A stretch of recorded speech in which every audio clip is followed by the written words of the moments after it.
S now we are going to average rate of return. சொல்லுங்க.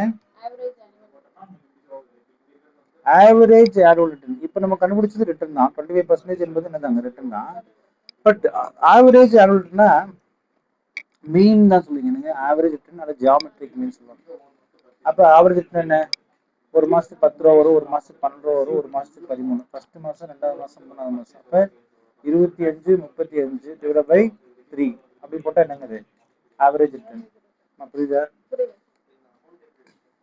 Expected return நான் வந்து எவ்வளவு எதிர்பார்க்கிறேன் அப்படின்றத என்ன சொல்லுவாங்க எக்ஸ்பெக்டட் ரிட்டர்ன். அப்ப அதுக்கு நம்ம ஃபியூச்சர் வேல்யூ வச்சு நம்ம கால்குலேட் பண்ணுவோம். நல்லா கவனிங்க. இப்போ எக்ஸ்பெக்டட் ரிட்டர்ன் பத்தி ஒரு சின்ன கதை அதை வச்சு சொல்றேன். ரேட் ஆஃப் ரிட்டர்ன் வந்து growth, எக்ஸ்பென்ஷன், ஸ்டாக்னேஷன் அண்ட் டிக்ளைன்ற 3 கான்செப்ட்ல இருக்குது. இதோட ப்ராபபிலிட்டி கூட்டினா என்னதான் வரணும்? கண்டிப்பா ஒண்ணுதான் வரணும். அப்படி பாத்தீங்கன்னா growth வந்து பாத்தீங்கன்னா 18 இன்டூ 2.5 என்னங்க இன்டூ 0.25 அப்ப எவ்வளவு ஆச்சு 4.5. இதுதான் வந்து எக்ஸ்பெக்டட் growth. அப்ப எக்ஸ்பெக்டட் growth அதே மாதிரி 11 இன்டூ 0.25 2.7 1 இன்டூ 0.25 how much? அடுத்தது பாருங்க மைனஸ் அப்ப எல்லாம் தப்பு. -5 இன்டூ 0.25 -1.25. சில பேர் என்ன செய்வாங்க 0.25 போட்டு வச்சிருவாங்க. அது தப்பு. புரியுதா? அப்ப அது செய்யக்கூடாது. என்ன செய்யணும்? நீங்க மைனஸ்ன்ற வார்த்தை யூட்டிலைஸ் பண்ணணும். அப்ப பாருங்க லிசன். அப்ப 4.5 plus 2.75 plus 0.25 minus 1.25. So 6.5. இதுதான் உங்களுடைய எக்ஸ்பெக்டட் ரிட்டர்ன். இதுல கஷ்டம் இருக்குங்களா? எக்ஸ்பெக்டட் ரிட்டர்ன் என்பது உங்களுக்கு கிளியர் ஆயிடுச்சுங்களா? அடுத்தது எக்ஸ்பெக்டட் ரிட்டர்ன் ஆன் போர்ட்போலியோக்கு ஒரு ஃபார்முலா கொடுக்குறாங்க. என்னங்க? அப்ப வாட் இஸ் ஆர்பினா போர்ட்போலியோ. ஆர்பினா என்னங்க? போர்ட்போலியோ.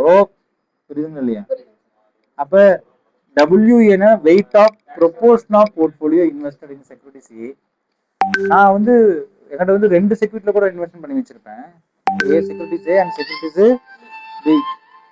நான் எதுல கூட நான் இன்வெஸ்ட் பண்ணி வச்சிருந்திருப்பேன். புரியுதுங்களா? ஸோ அப்போ வந்து இது வந்து எப்படி அப்படின்னா இந்த ஃபார்முலா யூட்டிலைஸ் பண்ணி தான் நம்ம போட முடியும். அடுத்து பாருங்க RA expected return on security A. அடுத்து வந்து expected return on security B. அதுக்கு அடுத்துதான் இந்த போர்ட்போலியோட கன்சிஸ்ட் பண்ணி நம்ம எடுப்போம் இல்லைங்களா? அப்ப இந்த ஃபார்முலா வச்சு ஒரு கணக்கு சொல்லி தந்தது உங்களுக்கு புரியும். பட் இப்போதைக்கு மேட்ரு என்னன்னு மட்டும் நீங்க புரிஞ்சுக்கிறீங்க. அடுத்து வந்து டீவியேஷன் ஒன்று சொல்றாங்க. என்னங்க? ஸ்டாண்டர்ட் டீவியேஷன் அப்படின்றது வந்து என்ன? நீங்க எக்ஸ்பெக்ட் பண்ணீங்க மார்க்கெட்ல 10 ரூபா வருது. என்னங்க நல்லா கவனிங்க. மார்க்கெட்ல வாட் இஸ் ஸ்டாண்டர்ட் டீவியேஷன் கேக்குறாங்க. எஸ்டின்னு என்ன சொல்றாங்க? Standard deviation. அதுக்கு ஃபார்முலா இதுதான். இப்படி போடுவாங்க. ஸ்டாண்டர்ட் டீவியேஷன் எஸ்டின்னு சொல்லுவாங்க. இதே ஸ்கொயர் போட்டா வேரியன்ஸ் சொல்லுவாங்க இல்லைங்களா? அப்ப எஸ்டின்னு என்ன? Standard deviation. ஆக்சுவல் ரிட்டர்னுக்கும் எக்ஸ்பெக்டட் ரிட்டர்னுக்கும் உள்ள டிஃபரன்ஸ் தான் இந்த ஸ்டாண்டர்ட் டீவியேஷன். அப்ப நீங்க எதிர்பார்த்து வந்து நீங்க ஆக்சுவல் ரிட்டர்ன் வந்து 10 ரூபா இருக்குது. நீங்க எதிர்பார்த்து எவ்வளவு? 12 ரூபா. 12% ரிட்டர்ன். அப்ப எத்தனை டிஃபரன்ஸ்?